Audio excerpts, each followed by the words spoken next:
Pada bagian ini kita akan membahas mengenai pemilihan lokasi yang optimal. Lokasi yang ideal bagi data center mempunyai 3 syarat, yaitu aman dan terlindungi dari bahaya, mudah diakses, dan mudah dikembangkan. Terdapat 2 hal yang perlu diperhatikan dalam menentukan lokasi suatu data center, yaitu lingkungan sekitar di mana pembangunan dapat dilakukan selama tidak memberikan dampak yang negatif yang signifikan terhadap lingkungan sekitar, dan faktor resiko seperti gempa bumi dan banjir, serta jauh dari lokasi yang dapat menimbulkan intervensi elektromagnetik. Berikut ini adalah beberapa hal yang dapat mengganggu lokasi potensial data center, yaitu bencana alam, polusi, getaran, lokasi yang dekat dengan landasan penerbangan, dan iklim politik. Berikut adalah hal-hal yang perlu disiapkan jika lokasi rawan akan bencana alam. Yang pertama, aktivitas seismik, yaitu batasi ketinggian bangunan dan berat bangunan. Bangunan dibangun dengan material yang tahan dengan goncangan dan tidak mudah tersulut api. Gunakan kerangka bangunan berbahan baja, dan seterusnya. Kemudian untuk angin topan, jangan pasang jendela langsung bersentuhan dengan dunia luar. Letakkan server di tengah-tengah ruangan. Bila mungkin, tambahkan tembok semen di sekelilingnya. Lengkapi data center dengan sumber listrik yang cukup untuk standby saat terjadi badai, dan pasang palang penambah pada gedung supaya lebih tahan air yang disebabkan karena badai. Untuk tornado, jangan pasang jendela langsung bersentuhan dengan dunia luar. Letakkan server di tengah-tengah ruangan. Lengkapi data center dengan sumber listrik yang cukup untuk standby saat terjadi badai, dan pasang palang penambah pada gedung. Kemudian untuk banjir, pasang tembok yang dapat mencegah air masuk ke ruang data center. Struktur bangunan dikuatkan untuk menahan tekanan air, dan pilihlah lahan yang relatif tinggi daripada sekitarnya. Untuk menghindari longsor, pasang tembok yang dapat mencegah air masuk ke ruang data center dan menahan runtuhan, puing-puing, dan kotoran tanah.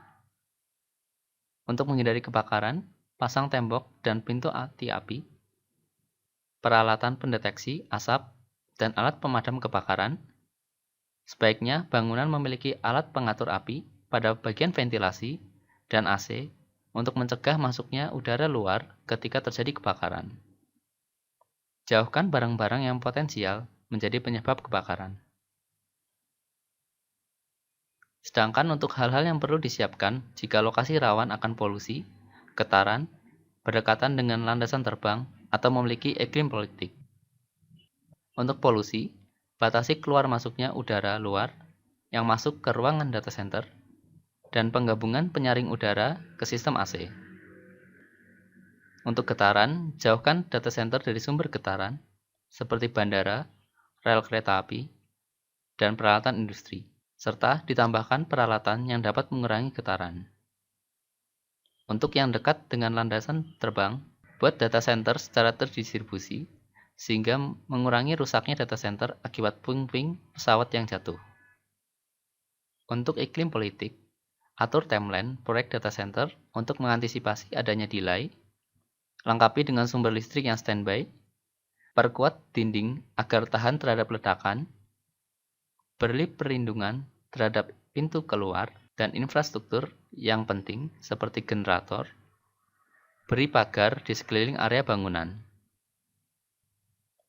Menghadapi lokasi rawan akan intervensi elektromagnetik, data center perlu dijauhkan dari sumber untuk mengurangi efek buruk, dan akan menjadi seperempatnya apabila properti dijauhkan 2 kali dari sumber. Menurut hukum inverse square, intensitas interferensi elektromagnetik akan berbanding terbalik dengan kuadrat jaraknya. Setelah mengetahui resiko yang akan dihadapi dari sebuah lokasi data center, maka diperlukan penafsiran terhadap fitur fisik dari properti yang akan digunakan. Di antaranya adalah lokasi, infrastruktur yang telah ada sebelumnya, dan hal-hal yang menunjang dan menghambat. Berikut adalah penafsiran terhadap lokasi, yaitu kemudahan akses, seperti lokasi data center, yang terlihat dari jalan raya utama, serta opsi terhadap penanggulangan bencana. Dan berikut adalah penafsiran terhadap infrastruktur yang telah ada sebelumnya, yaitu analisis sumber listrik, struktur kabel, dan kemampuan kabel. Dan berikut ini adalah penafsiran terhadap hal-hal yang menunjang dan menghambat, diantaranya adalah kelapangan ruangan data center, kapasitas berat, ketersediaan loading dock, ketersediaan elevator pengangkut, area-area yang bermasalah, dan distribusi sistem yang utama. Semua faktor pertimbangan tersebut ditulis dalam asesmen, dan lokasi data center dipilih dari lokasi dengan total hasil asesmen terbesar.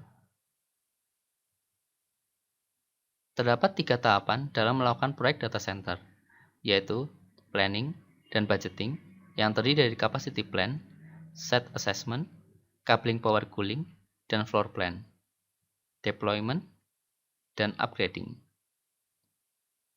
Demikian pembahasan pada sesi pertama ini.